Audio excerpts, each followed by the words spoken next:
2월 27일 토요일입니다. 새벽 예배 드리십니다. 우리 다 함께 사도신경으로 신앙 고백하시겠습니다. 나는 전능하신 아버지 하나님, 천지의 창조주를 믿습니다. 나는 그의 유일하신 아들 우리 주 예수 그리스도를 믿습니다.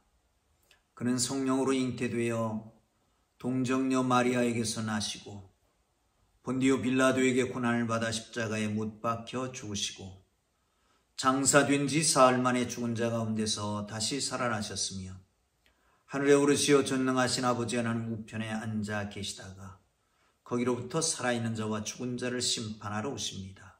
나는 성령을 믿으며 거룩한 공교회와 성도의 교제와 죄를 용서받는 것과 몸의 부활과 영생을 믿습니다.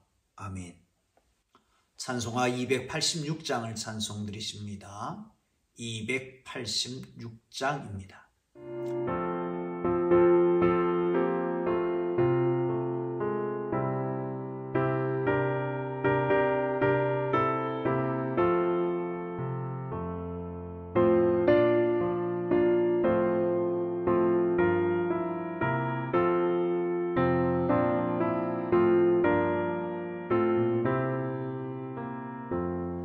주 예수님 내 맘에 오사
주실 기록된 하나님 말씀 마태복음 18장 12절에서 20절 말씀까지 보겠습니다. 마태복음 18장 12절에서 20절까지 말씀입니다. 찾으셨으면 우리 함께 읽겠습니다. 너희 생각이는 어떠하냐? 만일 어떤 사람이 양 100마리가 있는데 그 중에 하나가 길을 잃으면 그 99마리를 산에 두고 가서 길 잃은 양을 찾지 않겠느냐? 진실로 너에게 이르노니 만일 찾으면 길을 잃지 아니한 99마리보다 이것을 더 기뻐하리라. 이와 같이 작은 자 중에 하나라도 잃는 것은 하늘에 계신 너희 아버지의 뜻이 아니니라. 네 형제가 죄를 범하거든 가서 너와 그 사람과만 상대하여 권고하라. 만일 들으면 내가 네 형제를 얻을 것이요 만일 듣지 않거든 한두 사람을 데리고 가서 두세 증인의 입으로 말마다 확증하게 하라. 만일 그의 말도 듣지 않거든 교회의 말하고 교회의 말도 듣지 않거든 이방인과 세리와 같이 여기라. 진실로 너에게 이르노니 무엇이든지 너희가 땅에서 매면 하늘에서도 매일 것이요 무엇이든지 땅에서 풀면 하늘에서도 풀리리라. 진실로 내가 너희에게 이르노니 너희 중에 두 사람이 땅에서 합심하여 무엇이든지 구하면 하늘에 계신 내 아버지께서 그들을 위하여 이루게 하시리라. 두세 사람이 내 이름으로 모인 곳에는 나도 그들 중에 있느니라. 아멘. 할렐루야. 오늘도 함께 하시는 주님을 찬양합니다. 주말입니다. 하나님께서 이 2월의 마지막 주말에 하나님 함께 하시는 은혜가 있기를 주님 이름으로 축복합니다. 오늘 본문은 잃어버린 양에 대한 비유가 잠깐 나오고요. 아울러서 계속해서 실족한 사람 내지는 죄를 범한 형제를 어떻게 할 것이냐라고 하는 것, 그리고 마지막에는 교회의 권위에 대한 것이 나오고 있습니다. 사랑하는 성도 여러분, 하나님의 마음은 어떤 것일까요? 하나님의 마음. 여러 가지로 말씀할 수 있겠지만 그 중에 하나가 잃어버린 사람에 대한, 잃어버린 양에 대한, 구약에서는 우리가 너무도 잘 아는 시편 23편에 하나님을 선한 목자라고 말씀하고 있잖아요. 여호와는 선한 목자시니 내게 부족함이 없도다. 신약에서 요한복음 10장에서는 예수님께서 당신을 가리켜서 말씀합니다. 나는 선한 목자라. 선한 목자는 양들을 위해서 목숨을 버리거니와 라고 말씀합니다. 목자가 100마리 양을 목양하고 있습니다. 그 중에 저녁에 세보니까 한 마리 양이 없어진 거예요. 그러면 99마리를 그냥 두고 한 마리 양을 찾아서 길을 떠나는 거지요. 헤매다가 정말 가시떨기 낭떠러지에 걸려있는 양을 찾아서 자기 몸이 찢기면서도 불구하고 위험을 무릅쓰고 그 양을 찾았습니다. 그러면 그 양을 어깨에 메고 돌아오면서 그 잃어버린 양 한 마리 또로 인해서 그 99마리보다 더 기뻐한다라고 말하고 있는 것을 볼 수 있습니다. 이게 바로 하나님의 마음이고, 이게 바로 우리 하나님의 마음을 품은 자들, 그 제자들이 해야 될 일이라고 하는 것이죠. 최근에 들어서 교회가 사회의 지탄을 받으면서 교회를 나오지 않는 성도들이 있습니다. 소위 가나안 성도라고 하는 거예요. 교회를 안 나가. 그래서 거꾸로 해서 가나안 성도라고 하는 거죠. 사실 교회를 나오지 않는다라고 하는 것은 위험한 얘기일 수 있지만 믿음이 있으면 하나님의 자녀 성도라고 하는 것은 사실이라고 생각이 됩니다.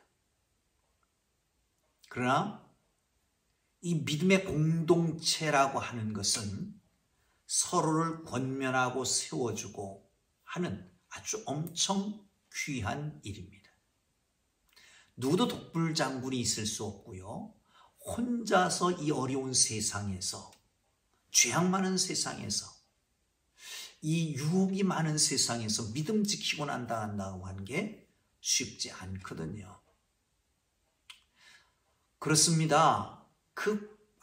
아무리 활활 타오르는 장작개비도 하나하나 떨어져 놓으면 결국은 그냥 죽어버리고 마는 것입니다. 아무리 열정이 있더라도 혼자 따로 떨어져 있을 때에 믿음을 유지하기가 쉽지 않단 말입니다.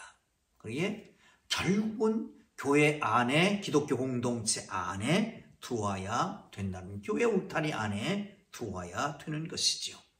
여러분, 그런 면에서 우리가 해야 될 일, 한 영혼을 귀하게 여기는 겁니다. 119 전도운동을 합니다. 여러분, 119 전도운동 구호로 끝나서는 안 됩니다. 날마다 주일마다 구호합니다. 살려야 합니다. 한 영혼을 살려야 합니다. 잃어버린 한 영혼을 살려야 합니다. 내 가정에 예수 안 믿는 사람들, 아니 예수 믿다고 어떤 사정 때문에 믿지 못하는 사람들 구원해야 됩니다. 주님 안으로 모셔와야 됩니다. 사랑하는 성도 여러분, 이 마음을 주 안에서 품게 되기를 주의 이름으로 축원합니다. 결국은 떨어져 있으면 신앙 잃어버립니다. 생명 잃어버리게 되는 것입니다.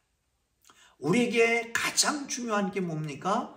건강이라고 말합니다. 건강 잃어버리면 모든 걸 다 잊어버리는 것이라고 말합니다. 물질 잃어버리는 건 조금 잃어버리는 것이고, 명예 잃어버리는 건 많이 잃어버리는 것이고, 건강 잃어버리는 건 다 잃어버리는 것이라고 말하지만, 여러분, 신앙 잃어버리는 것은 생명을 잃어버리는 것입니다. 아니, 신앙 잃어버리는 것은 저 영원한 나라 영생을 잃어버리는 거 아닙니까? 그러므로 여러분, 우리 스스로도 실족하지 않도록 어떤 일에도 주님 앞에 서기를 주님 이름으로 축복합니다. 그런가 하면 잃어버린 사람들에 대한 관심을 가지고 잃은 양을 찾는 귀한 하나님의 사람들 되기를 주님 이름으로 축원합니다. 세상이 어떻고 코로나의 문제가 아닙니다. 여러분, 교회가 지탄의 대상이 된다고 할지라도 예수 그리스도는 살아계시지 영생 생명은 있는 것 아닙니까? 길이요 진리요 생명이신 예수님이 있는 거 아닙니까? 여러분, 선한 목자 되신 하나님의 마음을 품고 그리스도를 떠난 사람들에게 대한 관심을 가지고 한 영혼을 찾아 하나님 앞에 기쁨을 드리는 하나님의 사람들 되기를 주님의 이름으로 축복합니다. 자, 한번 보실까요? 성경을 보겠습니다. 15절을 보겠습니다. 시작. 네 형제가 죄를 범하거든 가서 너와 그 사람과만 상대하여 권고하라. 만일 들으면 내가 내 형제를 얻을 것이요. 그 다음에 16절에는요. 만일 듣지 않으면 두세 사람의 들 데리고 가고 한마디 한말마다 확증하도록 해서 결국은 증인을 서게 해라. 그래도 듣지 않으면 교회에 알리고 교회 권면도 듣지 않으면 이방인과 세리와 같이 취급하라 라고 말씀하고 있는 것을 볼 수가 있습니다. 여러분, 한 사람이 범죄했다. 예수를 떠난다는 얘기입니다. 물론 교회 안에 그냥 있을 수도 있습니다. 그러나 알았으면 동네방네 소문 내지 말고, 억울한 일이 있어도 이 사람 저 사람 찾아가서 말하지 말고 독대하는 겁니다. 찾아가서 단둘이 만나는 겁니다. 그리고 권면하는 겁니다. 이럴 때 중요한 게 있습니다. 파내려고 하면 안 됩니다. 깊이 기도해야 됩니다. 그 마음을 사랑하는 마음을 가지고 있어야 됩니다. 그 영혼을 사랑하는 마음을 가지고 가서 정말 불쌍히 여기는 마음을 가지고 내 속에서부터 내 마음을 졸이며 그런 마음을 심장이 조여드는 것 같은 그런 마음을 가지고 가서 권고하는 겁니다. 그 권고에서 그 사람이 돌아오면 한 사람을 얻는 것이고, 그렇지 않으면 두세 사람에게 함께해서 가고, 그래도 듣지 않으면 교회에 말하고 교회도 듣지 않으면 결국은 이방인같이 세리같이 취급해라 라고 말씀하고 있는 것을 볼 수가 있습니다. 여러분, 죄를 범하고 나서 신앙생활을 다시 한다 라고 할 때에 중요한 것이 하나 있습니다. 신앙생활을 다시 하려고 하면 그냥 감정적으로 조금 이렇게 위로하든지 권면하든지 내지는 남의 핑계를 대는 이렇게 해서 돌아올 수는 있지만 깊이 신앙생활을 제대로 할 수가 없을 겁니다. 또한 나아가서 적당히 타협하면 안 된단 말이죠. 문제는 뭐냐? 범죄를 했다라고 하는 것은 하나님과의 건강한 관계가 깨졌다는 겁니다. 하나님과의 건강한 관계가 깨지고 거기에 평안을 찾는다? 아니요, 평안이 있을 수가 없습니다. 교회 안에 권징이라고 하는 말이 언제부턴가 잃어버렸습니다. 사랑하는 성도 여러분, 그렇습니다. 우리가 죄를 덮어두고 은혜,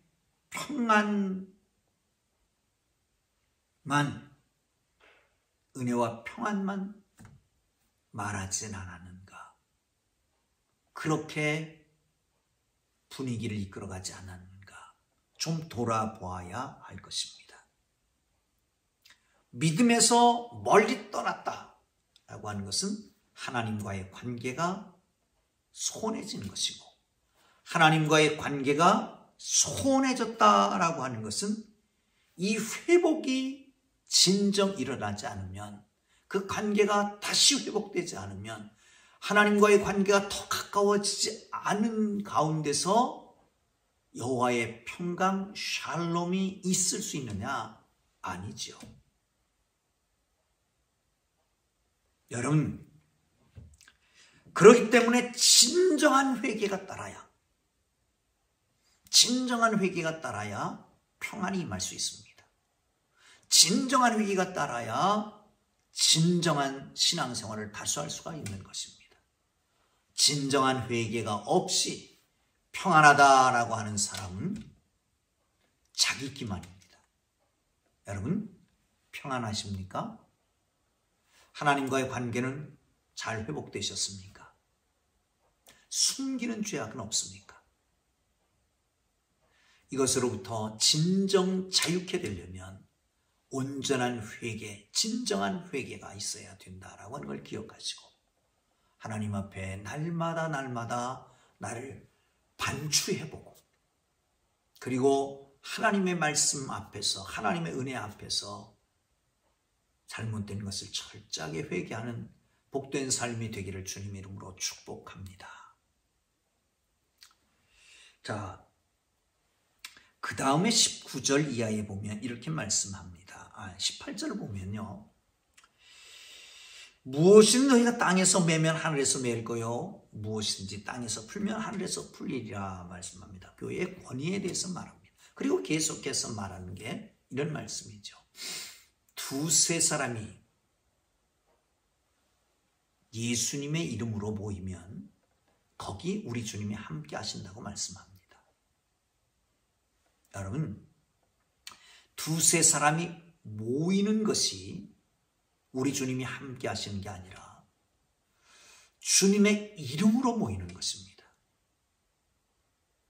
주님의 이름으로 모였다라고 하는 것은 그 모임 자체가 주님의 영광을 위해서, 주님의 뜻을 관철하기 위해서, 의사결정에도 주님의 뜻이 관철되는, 그게 바로 주님의 이름으로 모여지는 것입니다.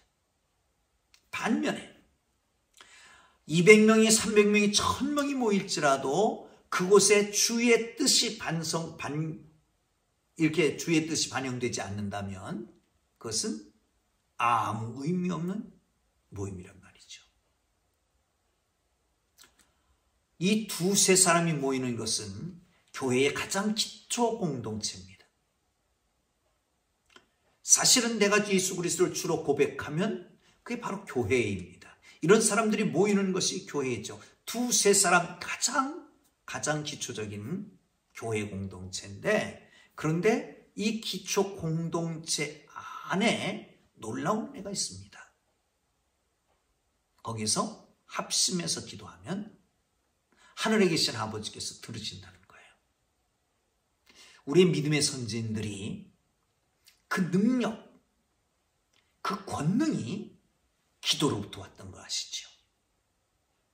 기도함으로 얻었던 것입니다. 여러분, 모든 일을 다 했어요. 그런데 기도를 안 했다면 아무것도 안 할 겁니다. 최선을 다했습니다. 그런데 기도 안 했다면 최선을 다한 게 아닙니다. 여러분, 기도해야 주님이 응답하십니다. 아니, 기도하면 하나님이 응답하시면서 기뻐하십니다. 그러므로 기도의 사람들이 돼야 되는 거예요. 특별히 합심해서 기도하는 거예요. 합심해서. 그러기에 구역에서 모여서 합심해서 기도하고, 교회가 합심해서 기도할 때 거기 하늘에 놀라운 역사가 나타나지요. 코로나 때문에 잘 모이진 못하지만, 그러나 줌으로 이렇게 모여서 함께 기도의 제목을 놓고 기도하면 하나님께서 들으시고 응답하시는 그 놀라운 역사가 일어나는 것을 믿으시기를 축원합니다. 우리 주님이 약속하신 겁니다. 변찮고 이루실 것입니다. 기도하겠습니다. 우리 주님 가르쳐 주십니다. 하늘에 계신 우리 아버지, 아버지의 이름을 거룩하게 하시며 아버지의 나라가 오게 하시며 아버지의 뜻이 하늘에서와 같이 땅에서도 이루어지게 하소서. 오늘 우리에게 일용할 양식을 주시고 우리가 우리에게 잘못한 사람을 용서하여 준 것 같이 우리 주를 용서하여 주시고 우리를 시험에 빠지지 않게 하시고 악에서 구하소서. 나라와 권능과 영광이 영원히 아버지 것입니다. 아멘. 우리 함께 기도하다가 자유롭게 일어나시길 바랍니다. 말씀 생각하면서 기도하시고요. 각자 기도의 제목 놓고 기도하고, 혹시 우리 주변에 가난한 성도가 있는지, 교회 나가다 실족해서 안 나가는 성도가 있는지, 우리 교회가 아닐지라도 돌아보시고, 또한 혹시 마음에 상처를 입은 사람이 있습니까? 그를 독대해서 정말 긍휼적인 마음으로 권면할 수 있기를 바랍니다. 또한 나아가서 우리가 구역이나 가정이나 합심해서 기도할 수 있기를 바랍니다. 우리가 합심해서 기도할 때입니다. 이 코로나 백신이 어제부터 1차 접종이 시작됐는데 하나님 정말 부작용 없이 잘 진행될 수 있도록 도와달라고, 그래서 이 땅에 집단 면역이 속히 형성될 수 있도록 축복해달라. 바랍니다. 기도하겠습니다. 거룩하신 하나님 아버지 은혜와 사랑을 감사합니다. 아버지는 어제부터 코로나 백신이 이 땅에 들어와서 접종이 시작됐습니다. 우리나라에 하나님 속히 집단 면역이 형성될 수 있도록 주께서 도우시기를 원합니다.